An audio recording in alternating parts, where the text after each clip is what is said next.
Hello everyone and welcome to my YouTube channel. Today we are going to discuss about how to fix to continue verify a payment method. If you are unable to do, you can add a new payment method which will remove all other payments methods. So if you try to add or remove payment methods in your app store, Apple ID, and after that you see this kind of error on your iPhone. So how you can fix that? For this, what you have to do, you have simply watch this video completely. So without wasting any time, let's start the video. So first of all, what you have to do, you have simply make sure that you are connected to a proper Wi-Fi or internet connection. And after that, what you have to do next is you have to simply go to settings. So in settings, what you have to do, you have to simply go to general. So in general, you have to scroll it down until you find the option of transfer or reset iPhone. So here you have to simply click on reset and you have to reset all of your network settings. And after that, what you have to do, you have to simply click on again and you have to reset all of your settings also.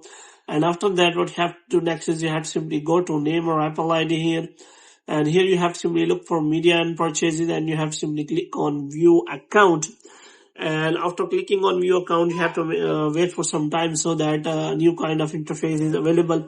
So in this interface, you have to simply click on manage payments.